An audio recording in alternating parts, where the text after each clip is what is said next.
सभी भक्तों का स्वागत करना चाहेंगे हम हमारे आज के रविवार के प्रातःकालीन श्रीमद् भागवत कक्षा में,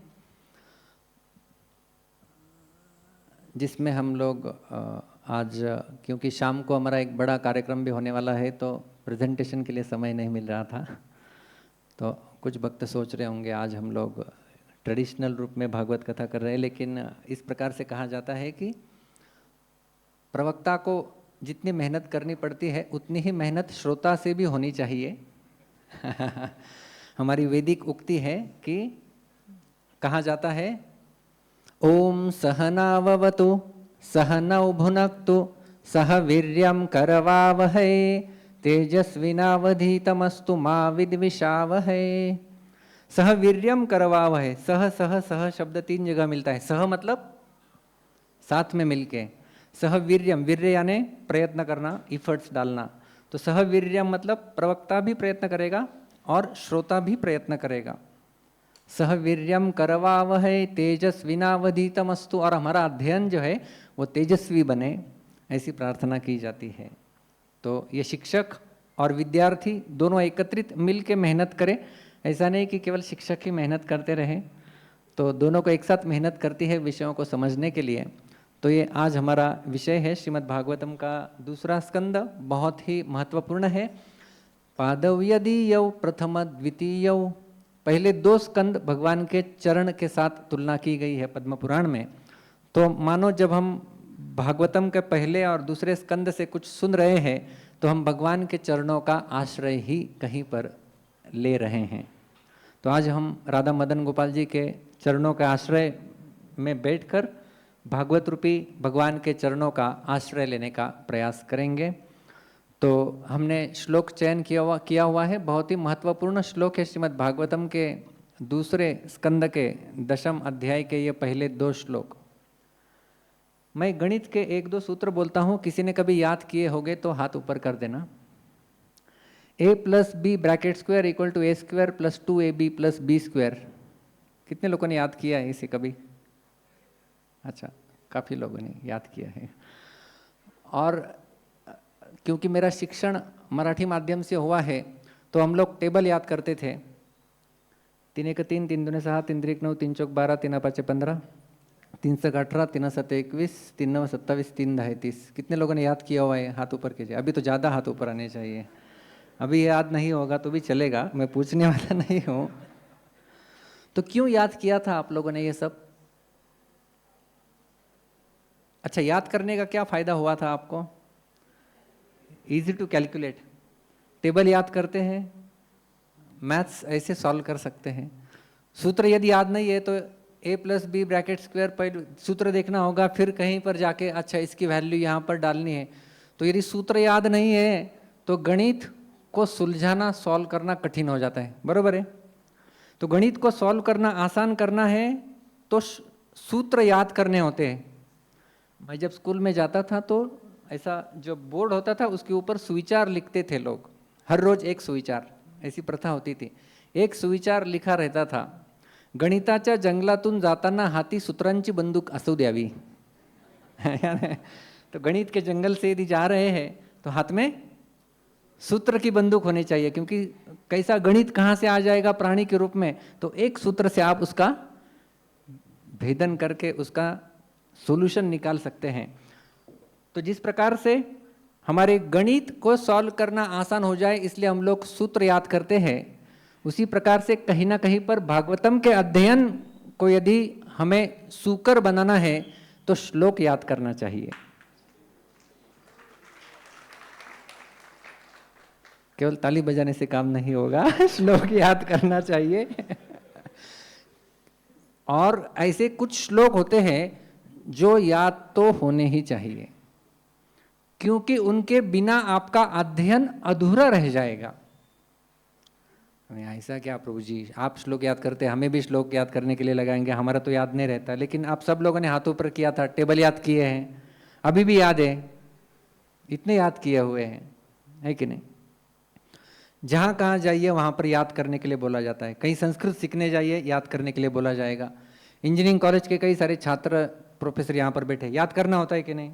कई कई कॉलेज में जाइए, कहीं पर भी जाइए, आप लोगों को कुछ ना कुछ तो याद करना ही होता है, परीक्षा होती है नहीं हो जो भी है, क्योंकि जब याद करते हैं तो अध्ययन आगे मैथ्स को सॉल्व करना आसान हो जाता है। तो इसके लिए ये जो श्लोक हमने चयन किया हुआ है, ये पहला श्लोक, इसमें भागवतम के 10 विषयों का निरूपण किया गया है कि भागवतम में आपको कौन से 10 विषय मिलेंगे। और जब आप भागवतम पढ़ेंगे तब कम से कम हमें इतना पता होना चाहिए कि मैं कौन से विषय को पढ़ रहा हूं। नहीं तो विषय ही पता नहीं है, भागवतम पढ़ते जा रहे पढ़ते जा रहे पढ़ते जा रहे, और भागवतम पूरा हो गया, बताओ भागवतम के 10 विषय कौन से हैं? अरे वो तो सुना था 10 विषय होते हैं। कुछ लोगों को लग रहा है अच्छा 10 विषय है क्या भागवतम में? तो जी हाँ, 10 विषय है। तो मैंने पिछले एक सत्र लिया था जिसमें हमने एक विषय ही था श्रीमद् भागवतम के 10 विषय, उसमें पूरा प्रेजेंटेशन था, 10 विषयों का एक्सप्लेनेशन दिया हुआ है, यूट्यूब में आज भी अवेलेबल है, आप देख सकते हैं। तो आज हम लोग ये 10 विषय को ब्रीफ में समझेंगे पहले सत्र में, पहले भाग में। और सत्र का दूसरा भाग विश्वनाथ चक्रवर्ती ठाकुर, इन्होंने बहुत सुंदर तरीके से निरूपण किया हुआ है और उस निरूपण की हम लोग थोड़ी चर्चा करेंगे। तो सबसे पहले कितना आसान तरीके से इस श्लोक में मिलता है कि अत्र, अत्र मतलब इस भागवतम में क्या है, सबसे पहले बताया गया है सर्ग। तो 10 विषयों के नाम गिनाए गए हैं पहले श्लोक में, और दूसरे श्लोक में 10 में से कौन सा इंपॉर्टेंट है वो बताया गया है। तो सबसे पहला है सर्ग। सर्ग का अर्थ क्या होता है? सर्ग का अर्थ होता है, यहाँ पर जो हमने अनुवाद में पढ़ा कि भगवान द्वारा की हुई सृष्टि पहले, तो भगवान एक सृष्टि करते हैं। जैसे सृष्टि करते हैं यानी सृष्टि करने के लिए जो जो घटक तत्व चाहिए उनकी सृष्टि करना, घटक तत्वों की सृष्टि। फिर पंच महाभूत लगते हैं, तन्मात्राएं लगती है, इंद्रियां लगती है, इंद्रियों के देवता लगते हैं, इन सब का सृजन करना उसे कहते हैं सर्ग। और दूसरा होता है, दूसरा विषय बताया गया है विसर्ग। विसर्ग क्या है? उन सारी जो भगवान द्वारा बनाई हुई सृष्टि, उन सृष्टि का प्रयोग करके ब्रह्मा जी जो अपनी सृष्टि की रचना करते हैं उसे कहते हैं विसर्ग। उसे क्या कहते हैं? विसर्ग। तो ब्रह्मा जी ने अभी क्या किया, सबको लिया, घटक तत्वों को लिया और अपनी एक सृष्टि की दी, 14 भुवन की सृष्टि की, उन सब की सृष्टि की, जीवों की सृष्टि की। ब्रह्मा को मदद करने के लिए प्रजापति आते हैं, मनु आते हैं, और आगे ये जो भी सृष्टि होती है उसका नाम है विसर्ग। तो यह हो गई ब्रह्मा द्वारा की हुई सृष्टि। तो सर्ग और विसर्ग को कैसे हम लोग समझ सकते हैं कि मानो यहाँ पर हमारा भी नया मंदिर का निर्माण चल रहा है, तो इसके लिए जो इंग्रेडिएंट्स लगे, कहीं पर लोहा लगा, कहीं पर सीमेंट बनाना पड़ा, कहीं पर ईंटें बनाई गई, तो ये जो सब बनाए जाते हैं वो इंग्रेडिएंट्स को बनाना हो गया सर्ग। और अभी इंजीनियर्स एकत्रित आके वो कोई बिल्डिंग बनाते हैं, तो हम लोग बिल्डिंग बनाई, किसने बनाई कहेंगे? किसी इंजीनियर्स ने मिलके बिल्डिंग बनाई, राइट। लेकिन इंग्रेडिएंट्स किसने बनाए? किसी और ने बनाए, फैक्ट्री में किसी और ने बनाए ना। तो उसी प्रकार से ये सृष्टि बनाई, किसने बनाई? ब्रह्मा जी ने बनाई। ब्रह्मा जी इंजीनियर है, सृष्टि के पहले इंजीनियर। लोग सेलिब्रेट करते हैं ना इंजीनियर्स डे, तो उसमें एक्चुअली पहले इंजीनियर कौन है?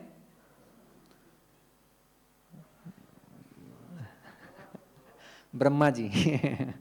पहले इंजीनियर ब्रह्मा जी है जिन्होंने असेंबली किया, और उसके पहले जो मैन्युफैक्चरिंग होता है सारे इंग्रेडिएंट्स का, वो भगवान देते हैं, तो वो है सर्ग। और दूसरा है विसर्ग। और एक उदाहरण देता हूँ, जब कुकिंग किया जाता है, एक माताजी कल्पना कीजिए मिक्स वेज बना रही है, और मिक्स वेज बनाया असेंबली करके, तो सब्जी किसने बनाया? माताजी ने बनाया। लेकिन उसके पहले फिर मिक्स वेज में जो भी इंग्रेडिएंट्स लगते हैं, फिर आप शिमला लाओ, आलू लाओ, पनीर लाओ, फ्लावर लाओ, गाजर लाओ, और कुछ पड़ता है, बीन्स लाओ, ये सब जो लाया उसको पहले काटा, उसकी तैयारी कर दी, वो सब कहाँ जाएगा? सर्ग। उसे कहा जाता है सर्ग।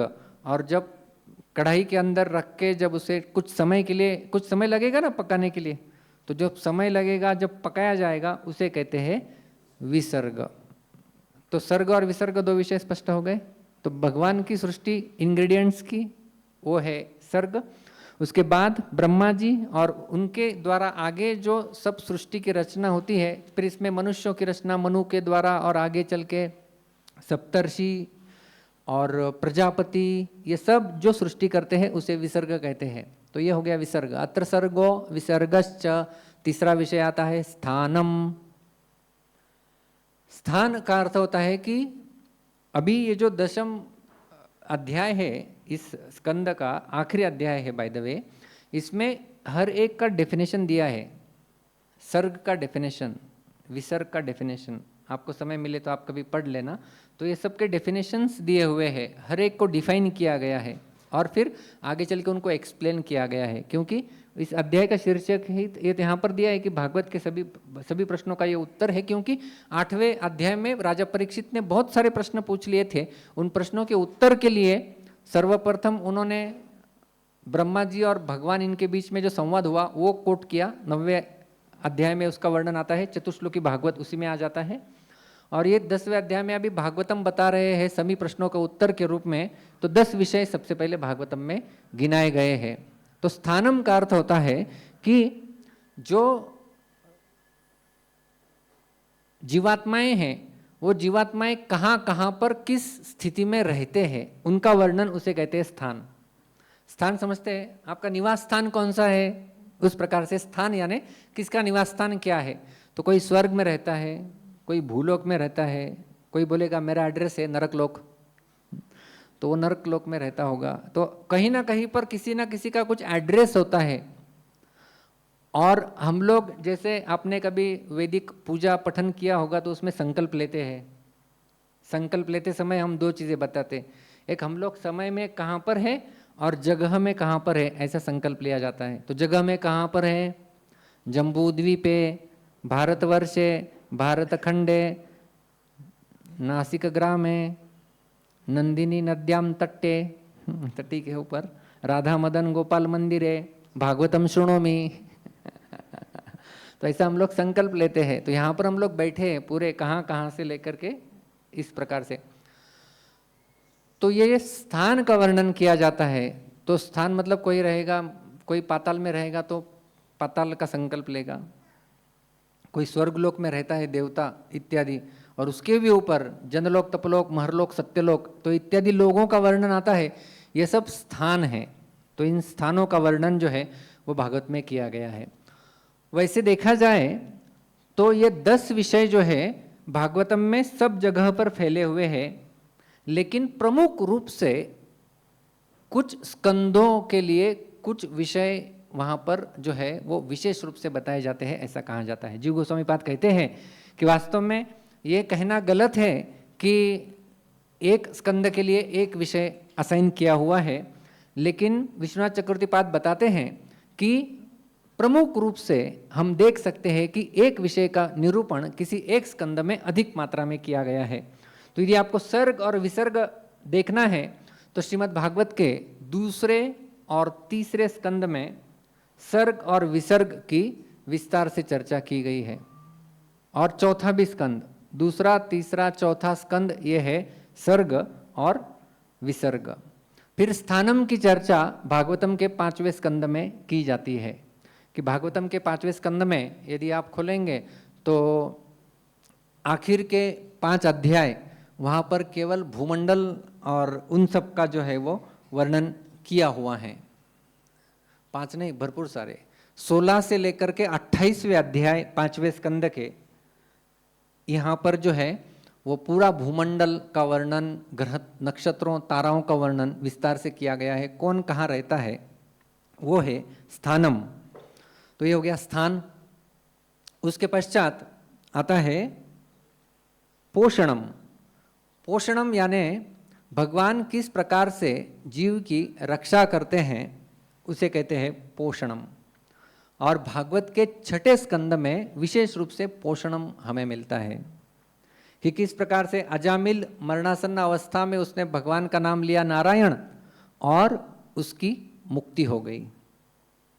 तो भगवान ने कैसे अजामिल की रक्षा की, और इसके साथ साथ आगे चल के भगवान ने किस प्रकार से इंद्र की रक्षा की, आगे चल के भगवान ने किस प्रकार से चित्रकेतु महाराज जो वृत्रासुर बने थे उनकी रक्षा की इंद्र के साथ जब युद्ध चल रहा था। तो ऐसे छठे स्कंद में ये पोषणम का विषय जो है वो मिलता है, किस प्रकार से भगवान अपने भक्तों की रक्षा करते हैं। ये पोषणम, खास करके ये पोषणम की परिभाषा है और जो हमें छठे स्कंद में विस्तार से मिलते हैं। कई जगह पर भी मिलेगी, ऐसा नहीं कि केवल 6th canto is reserved for पोषणम। कैसे भगवान ने रक्षा की तो ध्रुव की रक्षा की, फिर प्रहलाद की भी रक्षा की, लेकिन वो भागवतम में जैसे हमने कहा सब जगह सारे वर्णन मिलेंगे, लेकिन मुख्य रूप से कुछ वर्णन कुछ स्कंदों में मिलते हैं। तो पोषणम हो गया छठे स्कंद में। ऊतयः, ऊति, ऊति को डिफाइन किया गया है कर्म वासना। ऊतयः कर्म वासना, कर्म वासना यानी हम जो भी कर्म करते हैं उसके जो इंप्रेशन पड़ते हैं उसे कहते हैं ऊति। तो अच्छे कर्म करेंगे तो अच्छे इंप्रेशन पड़ेंगे, बुरे कर्म करेंगे तो बुरे इंप्रेशन पड़ेंगे। और उदाहरण के लिए इसे शुभ वासना और अशुभ वासना भी कहा जाता है कि गुड एंड बैड। तो भागवत के 7वें स्कंद में ऊति ये विषय हमें प्रमुख रूप से मिलता है, जिसमें प्रहलाद महाराज की शुभ वासना और हिरण्यकशिपु की अशुभ वासना, तो वो भी हमें विषय ऊति जो है वो 7वें स्कंद में हमें मिलता है। तो ये हो गया ऊतयः, ऊति, पोषणम ऊतयः। अगला है मनवंतर। तो मनवंतर जो है अगला विषय। तो मनवंतर यानी मनुओं का कार्यकाल, कि एक मनु, आप ब्रह्मा जी का एक दिन जानते हैं कितना लंबा होता है? ब्रह्मा जी का एक दिन बहुत बड़ा होता है। कितना बड़ा होता है? कलयुग को यदि हम लोग लें, कितना है कलयुग का कार्यकाल? 4,32,000 वर्ष। द्वापर का कली के दुगुना, त्रेता का कली के 3 गुना, सत्ययुग का कली के 4 गुना। तो ऐसा में कली, द्वापर, त्रेता और सत्य, इन सब को मिलके एक युग बनता है, उसे कहते हैं दिव्य युग या चतुर्युग। इन चारों का मिलके पूरा कार्यकाल होता है 43,20,000 ईयर्स। तो यह हो गया एक दिव्य युग। और ब्रह्मा जी के बारे में कहा जाता है सहस्त्र युग पर्यंतम अहर यद ब्रह्मणो विदुहु रात्रिम युग सहस्त्रांतम ते हो रात्र विदो जनाः। भगवद्गीता 8वां अध्याय 17वां श्लोक। कि इसको यदि 1 सहस्त्र से मल्टीप्लाई करेंगे तो 43,20,000 ईयर्स इंटू 1000, यह हो जाएगा ब्रह्मा जी का एक दिन यानी 12 घंटे। उतनी ही एक रात, ऐसा दोनों को मिलके एक दिन बनेगा। तो ऐसा जो एक दिन है ब्रह्मा का, by the way Brahma ji ऐसे 100 वर्ष जीते हैं तो ये जो एक दिन है ब्रह्मा जी का, ब्रह्मा जी के एक दिन में 14 मनु आ जाते हैं दिन में, क्योंकि रात में तो सब सोते हैं, तो केवल दिन का वर्णन मतलब 12 घंटे का वर्णन किया गया है। तो 43,20,000 ईयर्स इंटू 1000, ये जो ब्रह्मा जी का एक दिन है इसमें 14 मनु आएंगे। तो 14 मनुओं का पूरा वर्णन किया गया है। सबसे पहले मनु है, उनका नाम है स्वयंभू मनु। और ऐसा चल के फिर स्वरोचिष मनु, तामस मनु, और आगे चल के ऐसे चाक्षुष मनवंतर छठा, और फिर 7वां वैवस्वत मनवंतर, फिर सावर्णी, दक्ष सावर्णी, इंद्र सावर्णी, रुद्र सावर्णी, देव सावर्णी, ऐसा करके 14 मनुओं का पूरा कार्यकाल बताया गया है। तो ये 14 मनुओं के एक मनवंतर में कौन मनु आते हैं, और मनु के साथ साथ जैसे प्रधानमंत्री का नियुक्ति किया गया तो प्रधानमंत्री रहेंगे, रक्षा मंत्री रहेंगे, होम मिनिस्टर रहेंगे, गृह मंत्री रहेंगे, तो पूरा मंत्रिमंडल बनता है ना। तो उस प्रकार से मनु आ गए तो मनु के साथ 6 प्रकार के लोग आ जाते हैं, और ये सब लोग मनुवंतर का कार्यकाल संभालते हैं। मन्वंतरम मनुर्देवा मनुपुत्रा सुरेश्वराः ऋषयो अंशावताराश्च हरे षड्विधम उच्यते। ये 6 प्रकार के लोगों का वर्णन किया गया है, ये एक मनवंतर में आते हैं। मनवंतरम मनु, सबसे पहले होता है मनु, जैसे मैंने कहा स्वयंभू मनु, वैवस्वत मनु, अभी हम लोग 7वें मनवंतर में चल रहे हैं, तो वैवस्वत मनु। मनुर्देवाः, देवा यानी सारे देवता, सब देवता चेंज हो जाते हैं एक मनवंतर के बाद। मनुर्देवाः मनुपुत्राः, मनु के पुत्र, जैसे स्वयंभू मनु के पुत्र उत्तानपाद और प्रियव्रत इत्यादि। सुरेश्वराः, सुरेश्वराः यानी इन देवताओं के ईश्वर इंद्र, तो इंद्र का पोस्ट भी चेंज होता है, हर मनवंतर के बाद चेंज होता रहता है। जैसे गवर्नमेंट का कार्यकाल होता है ना हमारा 5 वर्ष का, उस प्रकार का इनका कार्यकाल कितना होता है देवताओं का, एक मनवंतर का। मनुपुत्राः सुरेश्वराः ऋषयो, 5वें आते हैं सप्तर्षि, तो ये 7 ऋषि ये भी चेंज होते हैं अगले मनवंतर में। और अंशावताराश्च, भगवान का एक अवतार हर मनवंतर में होता है जिसका नाम है मनवंतर अवतार।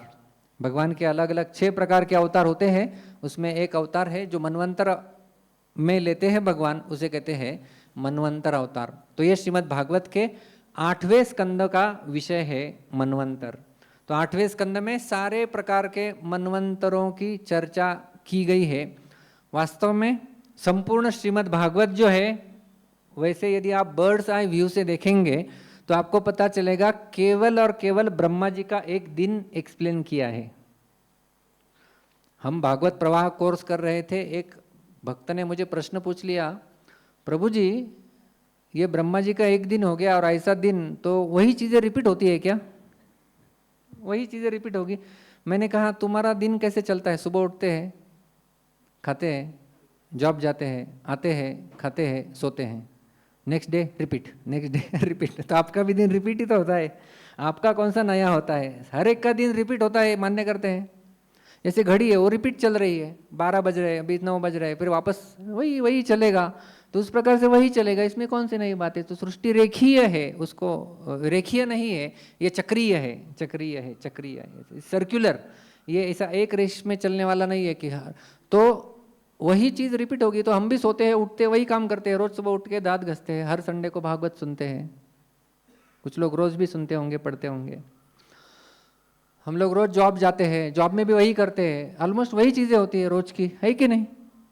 तो ऑलमोस्ट घर में भी गृहिणियां होती है, आज क्या बनाएंगे, आज क्या बनाएंगे, लेकिन बाद में कहीं ना कहीं रिपीट हो जाता है मेनू, वापस वही तो बनाते हैं हम लोग, और क्या दूसरा क्या खाएंगे? खा खा के कितना वैरायटी करेंगे, कितना भी वैरायटी करो, बाद में बेसिक वही रहता है, तो दाल चावल सब्जी चपाती बेसिक मेनू हो गया, एक स्वीट आइटम। तो उस प्रकार से हम लोग वही चीजें रोज करते हैं, उसी प्रकार से ब्रह्मा जी के दिन में भी रोज थोड़ी नया होगा, वही होगा। तो ये ब्रह्मा जी का एक दिन, पूरा भागवत मतलब क्या है? ब्रह्मा जी के एक दिन में क्या क्या होने वाला है उसका वर्णन किया गया है।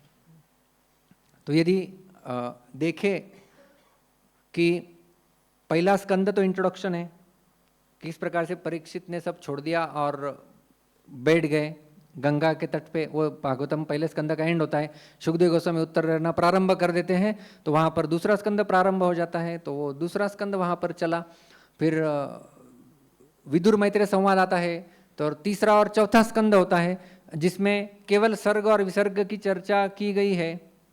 और फिर आगे चल के जो है, जो तीसरे और चौथे स्कंद में सबसे पहले मनु का नाम क्या है? स्वयंभू मनु।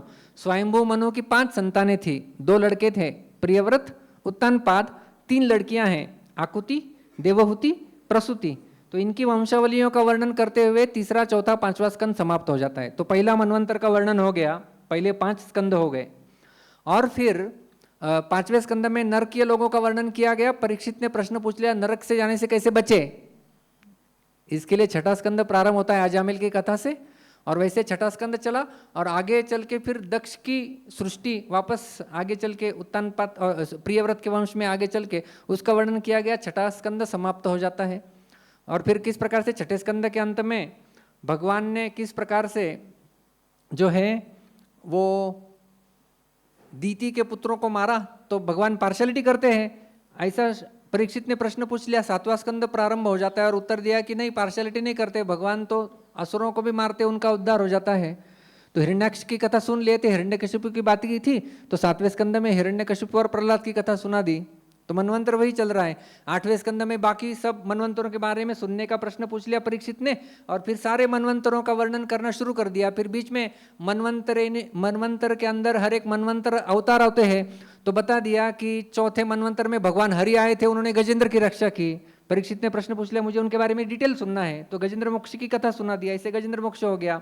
फिर छठे मनवंतर चाक्षुष मनवंतर में समुद्र मंथन की लीला हुई थी, भगवान अजित अवतरित हुए थे, तो परीक्षित ने प्रश्न पूछ लिया कि ये डिटेल में कथा सुननी है, कैसे अमृत मंथन क्यों किया गया, कैसे हुआ, उसको वर्णन करते करते करते 8वां स्कंद समाप्त हो जाता है। और फिर बाकी मनवंतरों का थोड़ा सा वर्णन कर दिया, और फिर राजा परीक्षित ने सोच लिया, अरे मैंने स्वयंभू मनु और बाकी मनवंतरों के बारे में सुन लिया, मैं जिस मनवंतर में रह रहा हूं उसका तो सुनना बाकी है।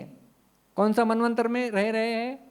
वैवस्वत मनवंतर। तो पूरा 9वां स्कंद मतलब वैवस्वत मनवंतर है डिटेल्ड में। 9वां स्कंद में 2 वंशावली आती है, सूर्यवंश और चंद्रवंश का वर्णन आता है। तो सूर्यवंश और चंद्रवंश पूरा वर्णन, सूर्यवंश में प्रभु श्री राम आते हैं, चंद्रवंश में भगवान कृष्ण आते हैं। तो इनका वर्णन हो गया, ब्रीफ में लीला बता दी। राजा परीक्षित ने प्रश्न पूछ लिया, आई एम नॉट सेटिस्फाइड, ऐसा इतने ब्रीफ में भगवान की लीला आपने सुना दी, नहीं चलेगा, विस्तार से सुनाओ, प्रारंभ से अंत तक सुनाओ। और फिर 10वां स्कंद प्रारंभ होता है भगवान के जन्म से लेके अंत तक, और फिर 11वें स्कंद में मौसल लीला, और फिर इस प्रकार से भगवान का अप्रकट होना, वहाँ पर 11वां स्कंद का जो है वह समाप्ति हो जाता है।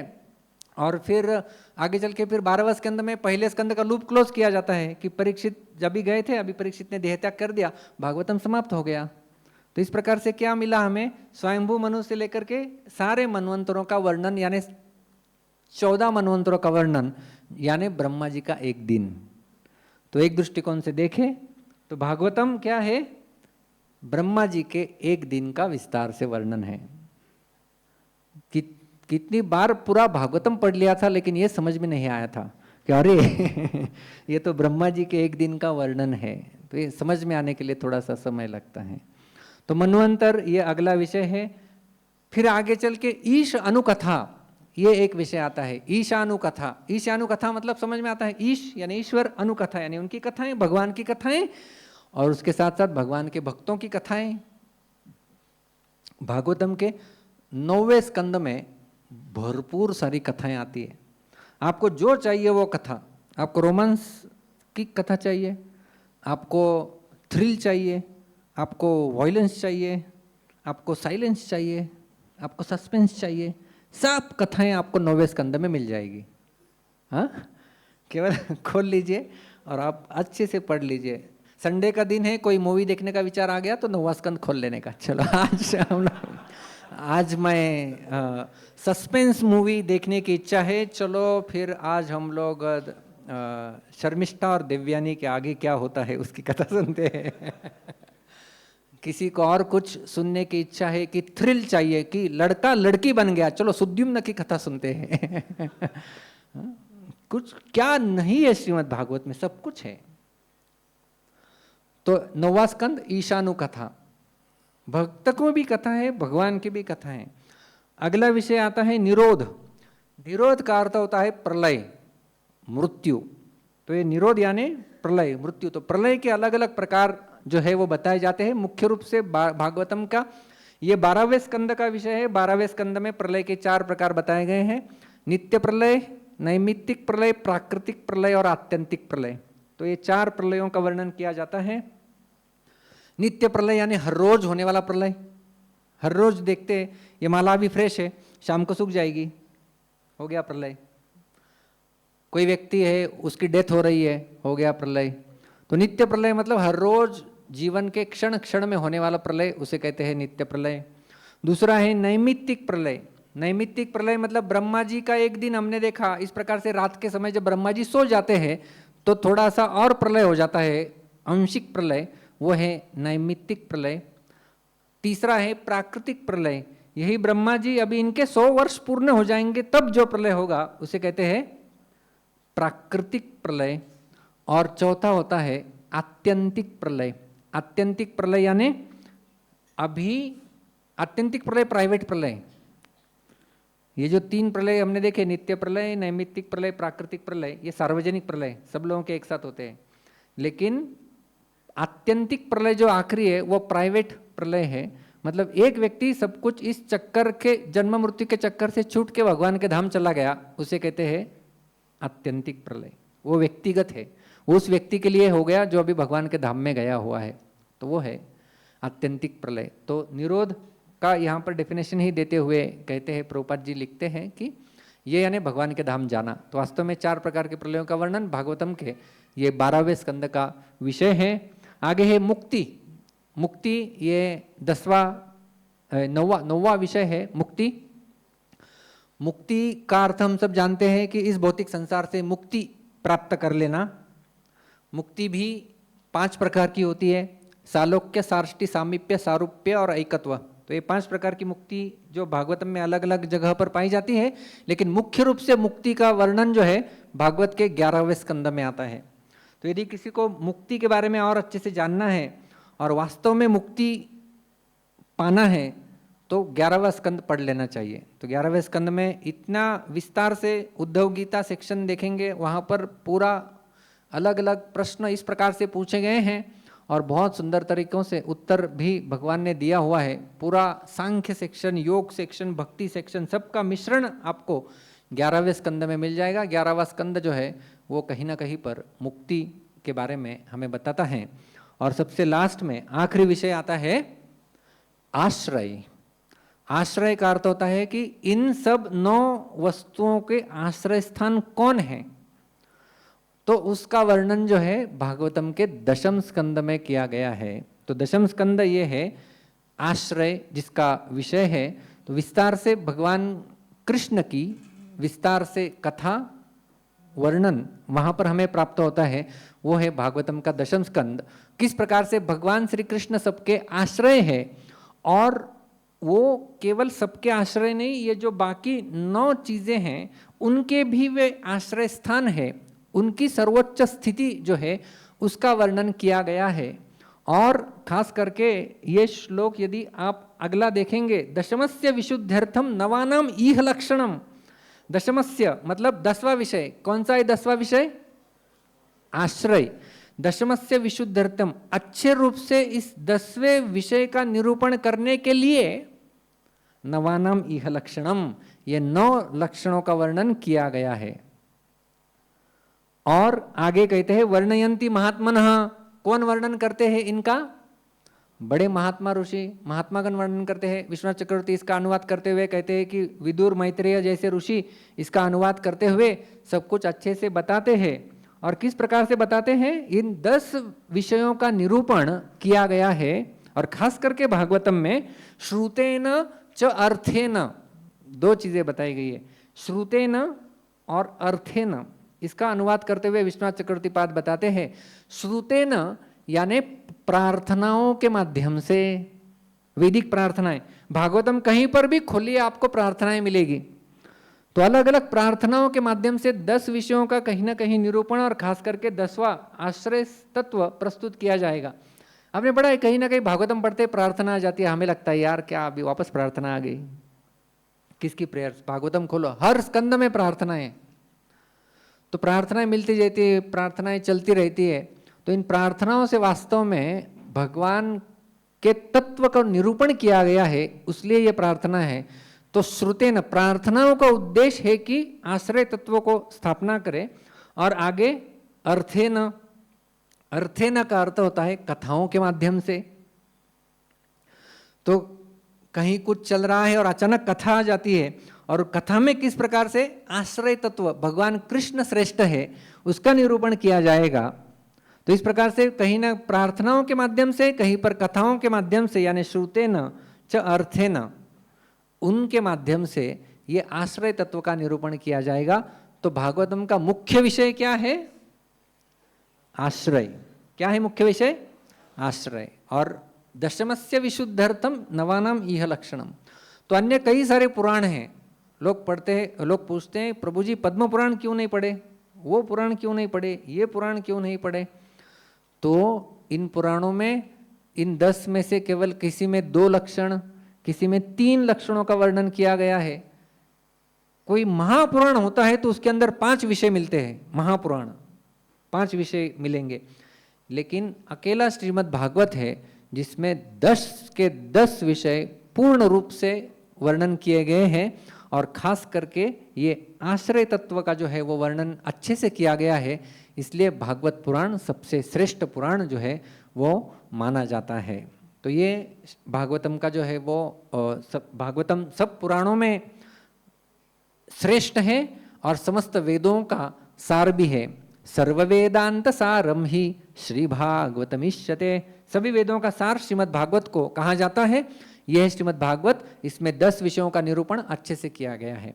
तो आगे चल के यदि कभी आप श्रीमद् भागवतम पढ़ेंगे तो आपको यदि पता चलेगा मैं इस स्कंद से पढ़ाई कर रहा हूँ, तो आप तुरंत चेक कर सकते कि मैं अभी कौन से विषय के बारे में पढ़ूंगा। तो ये 10 विषय सबको समझ में आ गए? मेरे पीछे वापस एक बार बोलेंगे। अत्र सर्गो विसर्गश्च स्थानं पोषणमूतयः मन्वन्तरेशानुकथा निरोधो मुक्तिराश्रयः। ये श्लोक आपको याद करना है क्योंकि भागवतम का अध्ययन इससे आपका आसान हो जाएगा। और इस प्रकार से कई सारे की श्लोक से श्रीमद् भागवत में जिसके माध्यम से आपका अध्ययन आसान हो सकता है। जैसे टेबल दिए जाते हैं, ये टेबल याद करो, ये याद करो, ये फॉर्मूला याद करो, मैथ्स ऐसे ऐसे सॉल्व हो जाएगा। उस प्रकार से कुछ सिलेक्टेड श्लोक कम से कम भागवतम के हर एक व्यक्ति के जो भागवत का अध्ययन करना चाहता है उनको कहीं ना कहीं पर याद होने चाहिए, उन्हें कंठस्थ होने चाहिए। तो ये 10 हमने केवल विषयों का ब्रीफ में जानकारी देख लिया। अभी हम देखेंगे कि ये तो इंट्रोडक्शन था आज के प्रवचन का तो मुख्य विषय श्रीमद् भागवतम का आज हम थोड़ा सा चर्चा करने वाले हैं कि वो है भागवतम हम लोग अलग अलग स्तर पे समझ सकते हैं। और खास कर पे 3 स्तर बताए जाते हैं। 3 स्तर के आधार पर या 3 स्तरों पर हम श्रीमद् भागवतम को समझ सकते हैं, उसका अध्ययन करते हैं।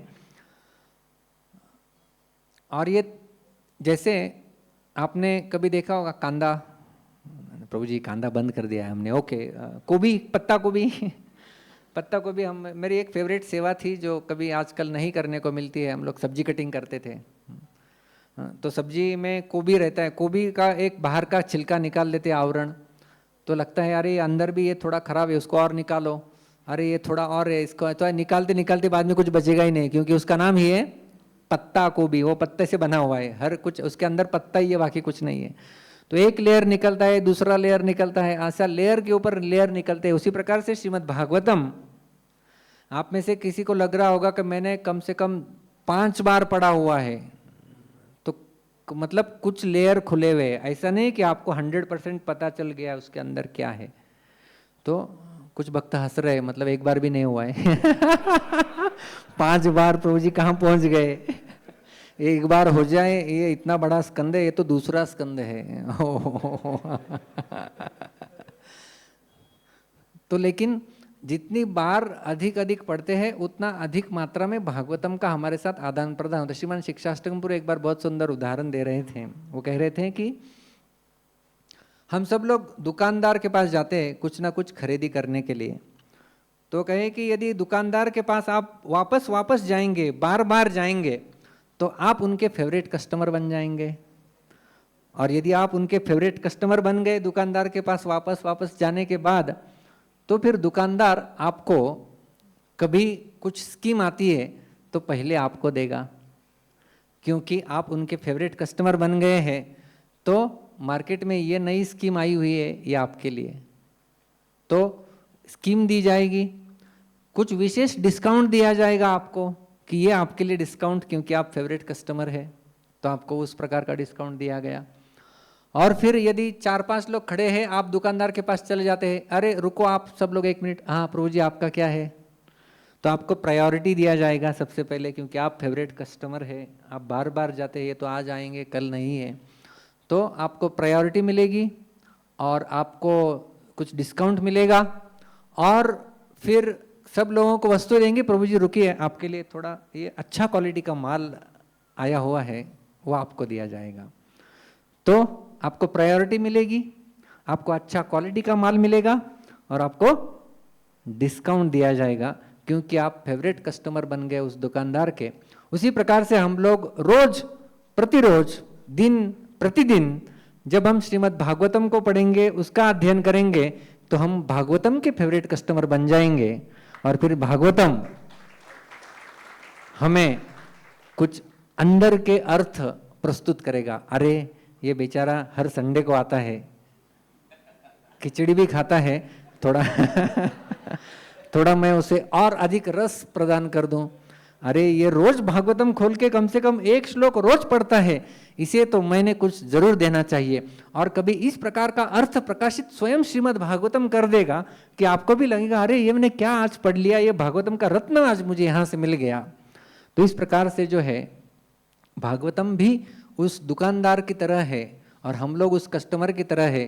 तो बार बार जब जाएंगे तब जाके हमें क्वालिटी और प्रायोरिटी और डिस्काउंट इस प्रकार से मिल सकता है। इसलिए कहा जाता है नित्यम भागवत सेवया, नित्य भागवतम का श्रवण करना चाहिए, हर रोज कम से कम थोड़ा तो भी अध्ययन जो है वो इसका करना चाहिए। तो हम लोग चर्चा कर रहे थे लेयर्स की, लेयर्स, एक लेयर के ऊपर एक लेयर खुलता जाता है और कई जगह पर भी, सब जगह देख लीजिए आपको 3 डिवीजन मिलेंगे। भक्तों के 3 प्रकार होते हैं, कनिष्ठ, मध्यम, उत्तम अधिकारी, तो हो गए 3 प्रकार।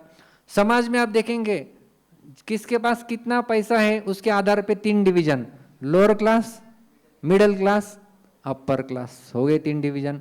क्लास में 3 प्रकार के विद्यार्थी मिलेंगे, एक बड़ा बुद्धू, एक बड़ा होशियार और एवरेज, बीच में बहुत सारे होता है ना। 3 प्रकार का डिवीजन सब जगह मिलता है। उसी प्रकार से हम जब भी श्रीमद् भागवतम पढ़ते हैं हमें भागवतम के 3 परिणाम या 3 स्तर पे या 3 लेयर्स में हम श्रीमद् भागवतम को समझ सकते हैं। और इसके लिए स्वयं श्रीमद् भागवत जो है वो प्रमाण है। भागवतम के पहले स्कंद में भागवतम की तुलना 3 वस्तुओं के साथ की गई है और 3 वस्तुएं विश्वनाथ चक्रवर्ती ठाकुर बताते हैं कि ये 3 लेयर से श्रीमद् भागवतम के। तो सबसे पहला लेयर के बारे में बताते हैं। भागवतम की तुलना की गई है एक दीपक के साथ। दीप होता है ना, दीप, लैंप, दीप। तो सूत गोस्वामी सुखदेव गोस्वामी को प्रणाम करते हैं। जब शौनकादि ऋषियों ने प्रश्न पूछा है सूत गोस्वामी को पहले स्कंद में, तो सूत गोस्वामी सुखदेव गोस्वामी को प्रणाम करके उत्तर देना प्रारंभ करते हैं और प्रणाम करते हुए कहते हैं, यस्वानुभावमखिल श्रुतिसारमेकम अध्यात्म दीपम अतितितीर्षताम तमोन्धम संसारिणाम करुणयाः पुराण गुह्यम तम व्यास सोनुम उपयामि गुरुम मुनीनाम। उन व्यासदेव को मैं प्रणाम करता हूँ। तो वो क्या करते हैं, प्रणाम कर रहे हैं सुखदेव गोस्वामी को। तो सुखदेव गोस्वामी को हम लोग प्रणाम करेंगे तो सुखदेव जी की कृपा हमें भी प्राप्त हो सकती है, क्योंकि सूत उनकी कृपा प्राप्त करने के लिए प्रणाम कर रहे हैं। यह स्व अनुभवम, उन्होंने खुद का अनुभव किया हुआ है। श्रुतिसार में कम, संपूर्ण श्रुतियों के सार को वो जानते हैं। और क्या किया है उन्होंने, अध्यात्म दीपम, ये अध्यात्म दीप, भागवत की तुलना यहाँ पर दीप के साथ की गई है। यह अध्यात्म दीपम अतितितीर्षताम तमोन्धम, अंधकार में फंसे हुए लोगों को दीपक दिखाया हुआ है। संसारिणाम करुणयाः पुराण गुह्यम, ये संसारी लोगों के ऊपर कृपा करने के लिए ये पुराण रूपी दीपक उन्होंने प्रस्तुत किया है। तम व्यास सोनुम उपयामि गुरुम मुनीनाम, उन व्यास के पुत्र को मैं प्रणाम करता हूं जो मुनियों के भी गुरु है। तो इस प्रकार से भागवतम की तुलना यहाँ पर दीप के साथ की गई है। तो जब हम लोग अंधकार में होते हैं तो बड़ा भय लगता है, राइट? लगता है कि नहीं लगता है? कुछ मूवी है, सब अंधकार है और अंधकार में कोई बैठा हुआ है और अचानक से दरवाजा खुलता है, आवाज आती है भयंकर, अरे अभी क्या होगा, कौन आएगा? तो वो थरकांप होने लगता है उस व्यक्ति का। तो भय दूर करने के लिए दीपक की आवश्यकता होती है। तो थोड़ा लैंप कहीं पर कोई लगा दे। आजकल तो हमें मोबाइल लाइट या टॉर्च लाइट या इस प्रकार के लाइट की आदत है, तो लेकिन दिया जलता है तो थोड़ा सा उजाला हो जाता है, थोड़ा भय जो है वो दूर हो जाता है। उस प्रकार से विश्वनाथ चक्रवर्ती पाद कहते हैं कि भागवतम का जो पहला लेयर है वो हमें निर्भय बना देता है। और इन 10 विषयों का उन्होंने 3 विभागों में विभाजन भी कर दिया है। अभी तो 10 विषय आपको समझ में आए हैं। तो 10 विषय में वो कहते हैं कि सर्ग और निरोध ये दीप के समान हैं। सर्ग यानी सृष्टि, निरोध यानी प्रलय। तो इस भौतिक संसार में हमें भय किस बात का लगता है? सबसे बड़ा भय कौन सा है? मृत्यु का भय। अभी वास्तव में मृत्यु का भी भय क्यों लोगों को लगता है? तो सबसे बड़ा भय होता है एक्चुअली कि मेरा कंट्रोल चला जाएगा। I am not enjoyer, I am not controller, I am not proprietor. ये भावना जब चली जाने का डर होता है तब जाके भय लगता है। और मृत्यु के समय में ये सब छीना जाने वाला है कि अभी मेरे नियंत्रण में कुछ है नहीं अभी। तो इसलिए मृत्यु के समय व्यक्ति को बहुत ज़्यादा भय अनुभूति उसकी होती है। तो विश्वनाथ चक्रवर्तीपाद बताते हैं, जब व्यक्ति सर्ग और निरोध के बारे में सुन लेता है कि सारी सृष्टि भगवान से होती है। सर्ग हमने देखा, सर्ग क्या है? संपूर्ण सृष्टि भगवान के द्वारा किए गए इंग्रेडिएंट्स की सृष्टि। और निरोध यानी सबका प्रलय, सब कुछ जो है वो सबकी मृत्यु, सब कुछ चले जाने वाला है। तो मैं नियंत्रण में नहीं हूं लेकिन भगवान नियंत्रण में है। भयम द्वितीयाभिनिवेशतः स्यात् ईशाद अपेतस्य विपर्ययो स्मृतिः। 11वें स्कंद में भय क्यों होता है उसका वर्णन किया गया है। भयम द्वितीय अभिनिवेश, हमारा चित्त का अभिनिवेश हमने किसी ईश्वर को छोड़ के दूसरे वस्तु में कर दिया है, इसलिए भय उत्पन्न होता है। और जब हम सर्ग और निरोध को समझ लेंगे और उनका परम आश्रय स्थान वो समझ लेंगे, तो सर्ग भगवान से होता है, निरोध भगवान में होता है। इसलिए मेरे नियंत्रण में न तो जन्म है न तो मृत्यु है। यह जब व्यक्ति जान लेता है तब वो निर्भयता को प्राप्त कर लेता है। इसलिए ये भागवतम का पहला लेयर ऐसा विश्वनाथ चक्रवर्तीपाद कहते हैं कि जिसमें ये दो विषयों का निरूपण जो भागवतम करता है वो दीप दिखाने के समान है। सर्ग और निरोध जब हम पढ़ते हैं तब मानो दीपक जलाया जाता है जिससे हमारा भय जो है वो कहीं पर दूर होने वाला है। और ये हो गया भागवतम का पहले स्कंद में ये उदाहरण आता है अध्यात्म दीप। ये हो गया पहली एनोलॉजी, पहला उदाहरण दीपक। अभी दूसरा उदाहरण श्रीमद् भागवतम की तुलना की गई है पहले स्कंद के 3 अध्याय में। उसमें कहा गया है, कृष्णे स्वधामोपगते धर्मज्ञानादिभिः सह कलौ नष्टदृशा मेष पुराण अर्क अधुनोदितः। इसमें भागवतम की तुलना सूर्य के साथ की गई है। कृष्ण स्वधाम उपगते, कृष्ण जब अपने धाम में चले गए, किसको लेके गए? धर्म ज्ञान आदि भी सह, सबको साथ में। धर्म और ज्ञान जब भगवान के साथ चले गए हैं तो क्या हुआ? प्रश्न पूछा गया था कि धर्म ने किसका आश्रय लिया? तो कलौ नष्ट दृशामेश, कलियुग के लोगों की जो दृष्टि नष्ट हो गई है, पुराण अर्क अधुनोदितः, ये श्रीमद् भागवत पुराण सूर्य के समान अभी उदित हुआ है। तो दूसरा एनोलॉजी, दूसरा एग्जाम्पल है श्रीमद् भागवतम का सूर्य। अंधकार में दीपक अच्छी बात है, लेकिन दिया परिपूर्ण नहीं है अंधकार को दूर करने के लिए। इसके लिए दूसरा उदाहरण प्रस्तुत किया गया है सूर्य का। जब सूर्य उदित हो जाता है, मैं यहाँ पर दिया लगाऊंगा तो केवल मेरे घर का अंधकार दूर हो जाएगा, लेकिन बाहर का अंधेरा वैसे ही रहेगा, चोरी कहीं पर चलती रहेगी। लेकिन जब सूर्य का उदय हो जाएगा, सब जगह उजाला हो जाएगा, चोर लुचक्के लफंगे सब लोग चले जाएंगे और सबको दृष्टि मिल जाएगी, सब लोग अच्छे से देख पाएंगे। तो विश्वनाथ चक्रवर्तीपाद बताते हैं कि यह भागवतम का दूसरा लेयर और दूसरे विषय जो 10 विषयों में से, वो कहते हैं कि पहले 2 विषय दीपक के समान है और वो कहते हैं अगले 7 विषय सूर्य के समान हैं। सर्ग और निरोध हो गया तो बचते हैं विसर्गश्च स्थानम पोषणम ऊतय मनवंतर ईशानुकथा निरोधो मुक्ति। तो ये जो 7 विषय है ये क्या है? ये 7 विषय सूर्य के समान हैं। तो सूर्य वास्तव में क्या करता है? सूर्य अंधकार को दूर कर देता है और उजाला देता है, जिससे हमारा भय तो दूर चला ही जाता है, लेकिन एक दृष्टि प्राप्त हो जाती है जिससे हम लोग अपना जीवन यापन कर सकते हैं।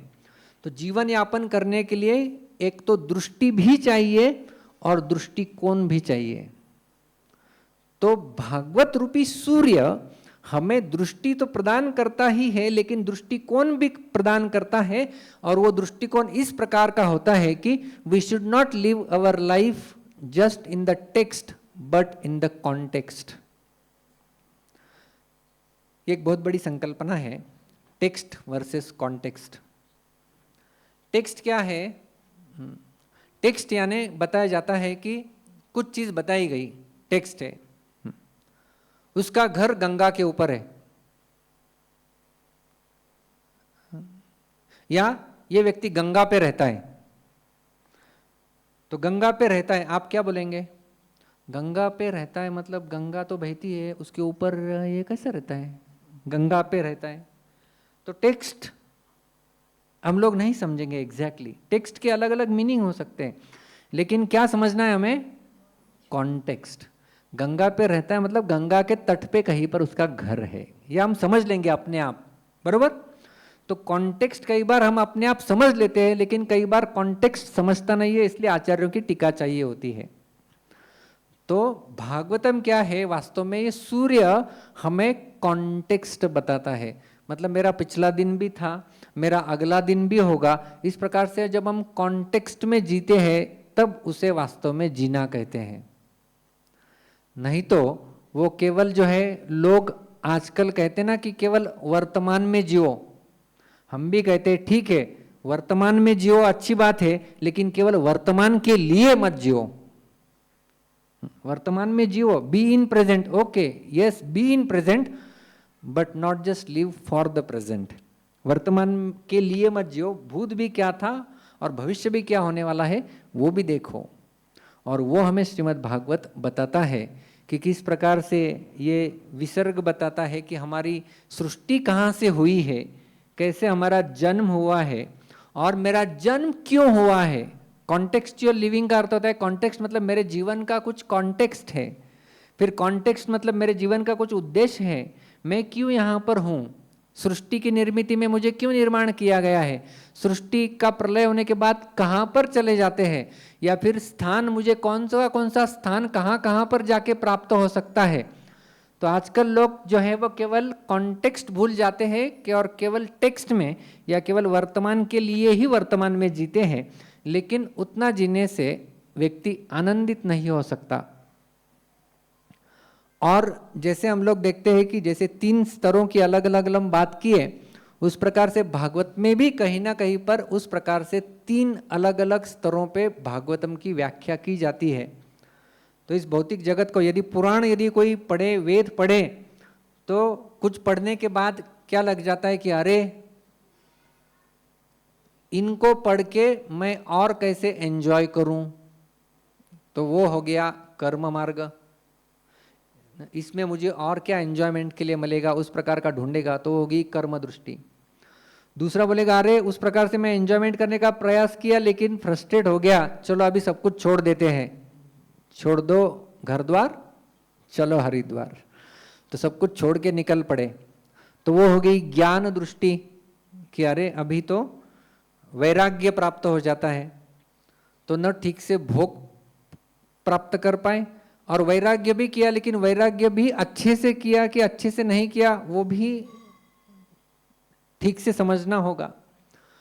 और फिर एक होता है तीसरा भक्ति का मार्ग, जिसमें कर्म भी है ज्ञान भी है, और उससे परे जाके ये भक्ति, जिस प्रकार से गीता में भी इन 3 विषयों का निरूपण किया गया है। पहले 6 अध्याय हमें कर्मयोग बताते हैं, आखिर के 6 अध्याय हमें ज्ञान योग बताते हैं, और बीच वाले 6 अध्याय हमें भक्ति योग बताते हैं। तो इस प्रकार से ज्ञान कर्म और भक्ति, ये 3 दृष्टिकोण भी इस संसार को देखने के लिए हो सकते हैं। और भागवत में भी वास्तव में इन तीनों का वर्णन भी किया गया है, लेकिन जब हम भागवतम को उस दृष्टिकोण से पढ़ते हैं, जो सूर्य की बात कर रहे हैं, सूर्य मतलब कॉन्टेक्सचुअल लिविंग, पूरा उजाला हो गया है, जब सूर्य का उजाला हो जाता है तब हमें समझता है वहां पर वो पेड़ है, वहां पर ये घर है, वहां पर ये है। तो इस प्रकार से सब कुछ हम लोग अच्छे से परिप्रेक्ष्य में देख सकते हैं, ये श्रीमद् भागवत की दृष्टि है। और जब हम ये पहला लेयर यानी दीप भय चला जाएगा, दूसरा लेयर जब भागवतम का खुलता है इन विषयों के माध्यम से, तब जाके कॉन्टेक्सचुअल लिविंग होती है और उस व्यक्ति को मुक्ति प्राप्त हो सकती है। तो ये है भागवतम का दूसरा लेयर वे कहते हैं। और आगे भागवतम का तीसरा लेयर, तो कौन से पहले दो विषय सर्ग और निरोध चले गए दीपक की एनोलॉजी के लिए, अध्यात्म दीपम। अगले 7 विषय सूर्य की एनोलॉजी के लिए चले गए, और बचा है कौन सा विषय? एक विषय, थर्ड लेयर अभी खुलेंगे, और उसके लिए भागवतम के पहले स्कंद के पहले अध्याय का 3रा श्लोक में उदाहरण दिया गया है। निगमकल्पतरोर्गलितं फलं शुकमुखाद अमृतद्रव संयुतं पिबत भागवतं रसमालयं मुहुरहो रसिका भुवि भावुकाः। उसमें भागवतम की तुलना की गई है निगम कल्पतरोर्गलितं फलम। कल्पतरु तो आप जानते हैं, कल्पतरु के नीचे बैठ के जो भी इच्छा करेंगे वो इच्छा पूर्ण हो जाएगी, इसे कल्पतरु कहते हैं। एक बार एक व्यक्ति ऐसा ही जंगल में गया, और जंगल में गया, अंधकार था, रात का समय था, बैठ गया पेड़ के नीचे, कितना अच्छा हो जाएगा यदि मुझे यहाँ पर पंच पकवान की थाली मिलेगी। अचानक उसके सामने पंच पकवान की थाली आ जाती है, अरे वाह वाह वाह, पंच पकवान, इच्छा की और प्राप्त हो गया, पूरा पेड़ भर के खा लिया, कितना अच्छा होगा, मुझे बेड मिल जाएगा, मैं अच्छे से सो जाऊंगा। तुरंत वहां पर बेड आ जाता है, उसे लगता है कहीं ये पेड़ कल्पतरु तो नहीं है, जो इच्छा कर रहा हूं पूरी हो रही है। पेड़ के ऊपर सोता है, लेटे लेटे इच्छा कर, सोचने लगता है ऐसा ना हो जाए यहाँ पर शेर आ जाए जंगल में और मुझे खा जाए। और बिल्कुल वैसा ही हो जाता है, शेर आ जाता है और उसे खा लेता है। तो कल्पतरु वो होता है जो हमारी समस्त इच्छाओं को पूर्ण कर देता है। तो वेद एक कल्पतरु वृक्ष के समान है, निगम कल्पतरोर, सारे निगम शास्त्र आगम शास्त्र वो कल्पतरु के समान है, और भागवतम उसका परिपक्व फल है, परिपक्व फल, गलितम फलम। तो ये परिपक्व फल है, शुकमुखाद अमृत द्रव संयुतम। और क्योंकि ये पका हुआ फल है, लेकिन ये पका हुआ फल भी जो है वह हमें प्राप्त कैसे हुआ है? जब हम बचपन में रहा करते थे एक नगर में, वहाँ पर पेरू का बाग होता था, अमरूद का बाग, और हम लोग सब जाते थे पेरू तोड़ने के लिए, बच्चे चलो, तो बच्चे पेरू तोड़ने के लिए जाते थे, तोड़ते थे। और कौन सा पेरू हमें चाहिए रहता है पता है? जिसको तोते ने उसको काटा हुआ है, थोड़ा सा टटा, वो अंदर से लाल निकलता है और ऐसा मीठा लगता है वो पेरू। तो तोते ने काटा हुआ पेरू अमरूद जो है वो मीठा लगता है। उस प्रकार से ये भागवतम तो ऑलरेडी मीठा है, पका हुआ फल है, लेकिन शुकमुखाद अमृत द्रव संयुतम, इन्हें सुखदेव गोस्वामी से मुख से आके ये और अधिक जो है वो प्रभावी और मधुर हो गया है। इसलिए हे श्रोताओं, क्या कहते हैं वो? पिबत भागवतम रसमालयम, ये रसों का सार है, इसको आप पिए, पीजिए। तो इसका हमें पान करना है। जैसे संसार में लोग अपनी तलफ नष्ट करने के लिए चाय पीते हैं हर रोज, बिना चाय के उनको होता ही नहीं है। ऐसे कुछ लोग हैं, देखे आपने, बिना चाय के उनका दिन प्रारंभ होगा ही नहीं। We need first a cup of tea then everything else. तो पहले चाय चाहिए, बाद में सब कुछ होता है। तो उसी प्रकार से भक्तों को भी पीने के लिए कुछ चाहिए ना, नहीं तो उसका भी कुछ दिन शुरू नहीं होना चाहिए। तो इसके लिए हमें दे दिया है, मेनू कार्ड में दिया है, पिबत, पियो पियो पियो, क्या है पियो? भागवतम रसमालयम। दिन शुरू नहीं होना चाहिए जब तक भागवत का पान नहीं कहेंगे, बाद में बाकी सब कुछ। तो उस प्रकार से जो व्यक्ति बाहर का चाय पिए बिना दिन का प्रारंभ नहीं करता, एक भक्त ने भी भागवत को पिए बिना दिन का प्रारंभ नहीं करना चाहिए। पिबत भागवतम रसमालयम। अच्छा, एक बार चाय पी लिया, हो गया, वो व्यक्ति कहाँ जॉब पे जाएगा वहां पर भी चाय पिएगा, किसी के घर में जाएगा वहां पर भी चाय पिएगा। अरे बस भाई, तो भागवत के बारे में भी ऐसा ही कहा गया है, एक बार पिए से थोड़ी समाधान हो जाएगा। मुहुरहो, उसको मुहु यानी बार बार पियो।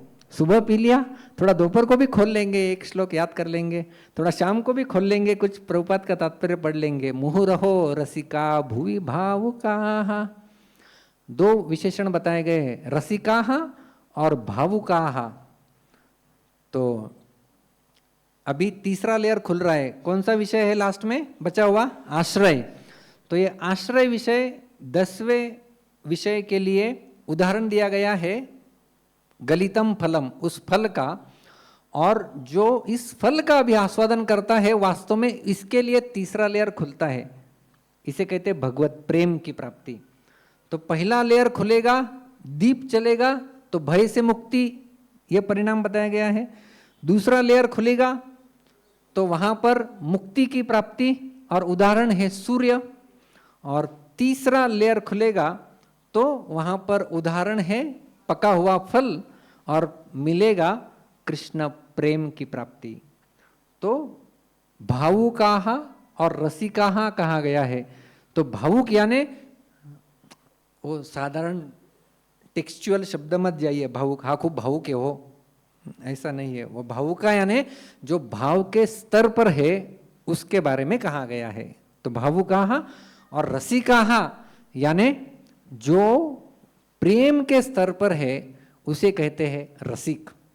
तो जो प्रेम के स्तर पर और जो भाव के स्तर पर जो श्रीमद् भागवत पढ़ता है तो वो केवल उन श्लोकों को गुनगुनाता है और उसे आश्रय तत्व का स्मरण होता है, और वो डांस करता है, गाता है, नृत्य करता है, उसके आंखों से जल निकलता है। ये प्रेमी भक्त है और उसका भागवत का आस्वादन वो तीसरे स्तर पे होता है। गदाधर पंडित और श्री चैतन्य महाप्रभु जब टोटा गोपीनाथ मंदिर जगन्नाथपुरी में एक साथ आके भागवतम पढ़ते थे, तो भागवतम पढ़ते थे तो भागवतम की चर्चा होती थी, और भागवतम, वो भागवतम रहता ही नहीं था, वो भागवतम उनके आंखों से अश्रु निकलते थे और पूरा भागवत जलमग्न हो जाता था। और वापस वापस वापस वही कथा हम लोग सुनते कि 100 बार वो तो प्रहलाद के और ध्रुव के चरित्र को सुनते थे, क्योंकि जैसा हमने कहा जितनी ज्यादा बार जाएंगे उतना अधिक मात्रा में रेसिप्रोकेशन भागवतम का होगा, और उस प्रकार का एक एक अगला लेयर के ऊपर लेयर जो है वो खुलता जाएगा। और इसी प्रकार से यदि हम लोग भागवतम का पहला स्कंद में भी देखेंगे, पहले स्कंद में 3 प्रकार के कन्वर्सेशन के लूप्स बताए गए हैं, ये भी 3 लेयर है। सबसे पहला कन्वर्सेशन किसके बीच में होता है? भागवतम का पहला स्कंद यदि आप खोलेंगे तो शौनक आदि ऋषियों ने सूत गोस्वामी को प्रश्न पूछे हैं। तो शौनक आदि ऋषि वास्तव में वे कर्मकांडी थे, वो यज्ञ का आयोजन किए थे 1000 वर्षों तक, 88,000 साधु मिलके, ताकि स्वर्ग की प्राप्ति हो और जगत का कल्याण, दोनों उद्देश्य वहां पर जो है वो थे। तो इस प्रकार से पहले स्कंद का पहला लूप जो आता है वो सूत गोस्वामी और शौनक आदि ऋषि। तो इनका जब हम वर्णन सुनते हैं तो शौनक आदि ऋषि इतने शुद्ध स्तर पर नहीं है, और सूत गोस्वामी वो उनका वर्णन काफी अच्छे से किया गया है। वो भ्रुवु स्निग्धस्य शिष्यस्य, इस प्रकार से वो अच्छे शिष्य अपने गुरु के थे, उनका वर्णन किया गया। तो Suta is highly qualified and Shaunak आदि ऋषि they are not so highly qualified. तो ऋषियों के बारे में कहा गया है। तो ये पहला लूप। दूसरा लूप आता है नारद और व्यास। अभी ये जो पहले 2 लोगों के बारे में मैंने बताया, नैमिषारण्य के ऋषिगण और सूत गोस्वामी, अभी इनसे प्रगत लोग हैं नारद और व्यास। व्यास जिन्होंने भागवतम की रचना की है, और नारद उनके गुरु जो कि बड़े उच्च स्तर के भक्त हैं, जो श्रीमद् भागवत के बारे में सुनाए। तो नारद ने व्यास को दिया, व्यास ने आगे सुखदेव को दिया, सुखदेव ने परीक्षित को दिया, वहां पर सूत थे, सूत जी ने शौनक आदियों को दिया। इस प्रकार से भागवत की परंपरा चलती है। तो ये जो दूसरा लूप है नारद और व्यास, ये पहले लूप से थोड़ा ऊंचा लूप है। एग्री करते हैं कि व्यास और नारद थोड़े ऊंचे दर्जे के हैं। और जो तीसरा लूप है पहले स्कंद में, वो है राजा परीक्षित और सुखदेव गोस्वामी, और ये कहीं पर इनसे भी श्रेष्ठ माने गए हैं। राजा परीक्षित जो कि सब कुछ छोड़ के आए हुए हैं और जिन्होंने गर्भ में ही भगवान का दर्शन कर लिया था, इसलिए उनका नाम परीक्षित पड़ा था। तो ऐसे परीक्षित जो कि अभी विरक्त हैं, सब कुछ छोड़ के बैठे हुए हैं और कथा कर रहे सुखदेव गोस्वामी। अभी सुखदेव गोस्वामी जो है वो तो है व्यासदेव के पुत्र, लेकिन सुखदेव गोस्वामी व्यासदेव जी से भी श्रेष्ठ है। भागवत के पहले स्कंद में वर्णन आता है कि कुछ महिलाएं नदी के अंदर सरोवर में कहीं पर स्नान कर रही थी। वहाँ से व्यासदेव, वहाँ से सबसे पहले सुखदेव जी जाते हैं। सुखदेव जी जाते हैं तो वो महिलाएं वैसे ही स्नान करते रहे, सुखदेव जी चले गए। उसके बाद व्यास जाते हैं। जब व्यास जाते हैं तो महिलाएं अपने आप को संवर लेती हैं, कपड़े वपड़े पहन लेती है। तो व्यासदेव ने कहा, अरे मेरा लड़का वो तो युवक था, वो गया और आपने अपने आप को संवारा नहीं। मैं तो इतना बूढ़ा व्यक्ति हूँ और आपने अपने आप को संवर लिया, आपको लज्जा का अनुभव हुआ। तो उन महिलाओं ने कहा कि वो जो चले गए उनके अंदर स्त्री और पुरुष का भेद था ही नहीं, और आप हालांकि इतने बुजुर्ग हैं लेकिन आपके अंदर अभी भी वो भेद है। तो कहीं पर व्यासदेव जी से भी श्रेष्ठ। और इसलिए जब सुखदेव जी कथा कर रहे थे तो ऑडियंस में व्यासदेव बैठे हैं, नारद भी बैठे हैं, उनके गुरु सब बैठे हुए हैं। ये सुखदेव जी का कथा, जो कि राजा परीक्षित जो सब कुछ छोड़ के आए, जिन्होंने गर्भस्थ अवस्था में भगवान का दर्शन कर लिया है, तो ये सबसे हाईएस्ट लूप सुखदेव और परीक्षित का। तो इस प्रकार से हम लोग देखते हैं कि जितना हम लोग श्रीमद् भागवतम का गहराई में अध्ययन करेंगे, उतने गहराई में हमें इसके लूप्स पता चलेंगे और उतने गहराई में श्रीमद् भागवत अपना अर्थ प्रकाशित करेगा हमारे सामने। तो इसलिए ये जो श्रीमद् भागवत के हम लोग 3 स्तर देखें, पहला है एक दीप, दूसरा स्तर है सूर्य, और तीसरा स्तर है परिपक्व फल। और उसमें दीपक के लिए सर्ग और निरोध विषय वहाँ पर चला जाता है, जो कि फल प्रदान करता है भय से मुक्ति। जो भागवतम का दूसरा लेयर उदाहरण है सूर्य का, और जो आगे के विषय विसर्ग, स्थानम, पोषणम, उतय, मनवंतरेशानु कथा और मुक्ति, ये 7 विषय जहाँ पर सूर्य के साथ तुलना की गई है और जिसका परिणाम होता है मुक्ति की प्राप्ति। और आगे आखिर में भागवतम का जो तीसरा एनोलॉजी, तीसरा उदाहरण दिया गया है, वो है परिपक्व फल समस्त वेदों का, और जो आश्रय उसका विषय वस्तु के रूप में निरूपण किया गया, और जिसका फल होता है भगवान कृष्ण के प्रति प्रेम की प्राप्ति। तो उस प्रकार से ये भागवतम के 3 फल होते हैं, 3 लेयर्स में खुलते हैं। तो हम हमारे अध्ययन में कौन से लूप में प्रवेश कर रहे हैं, और हमारे लिए भागवतम अभी दीप बन रहा है या सूर्य बन रहा है या परिपक्व फल बन के हम उसके रसिक भक्त बन रहे हैं, वो हमारे ऊपर है कि वेयर एम आई सिचुएटेड।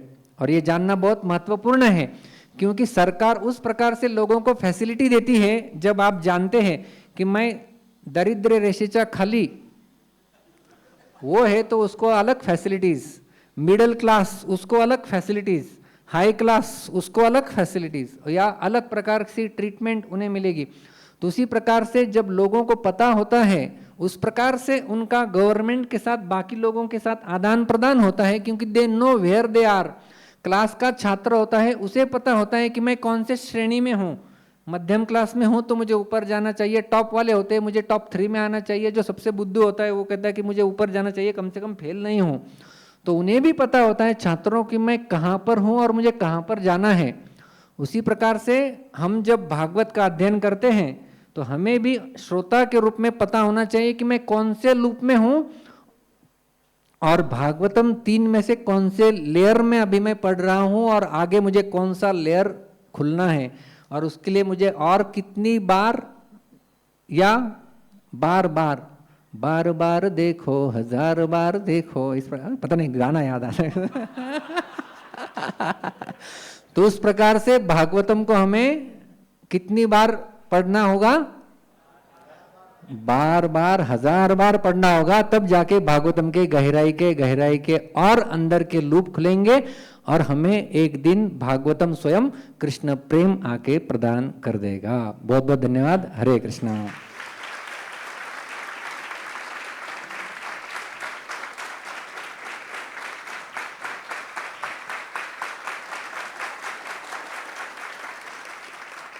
आप सबके आशीर्वाद की अभिलाषा करता हूँ, ताकि मैं भी भागवतम का और अच्छे से अध्ययन कर पाऊँ, और कहीं ना कहीं पर मुझे भी जो है वो भगवान के प्रति प्रेम और वैष्णव के प्रति आदर और रुचि, प्रेम की भावना जो है वो उत्पन्न हो।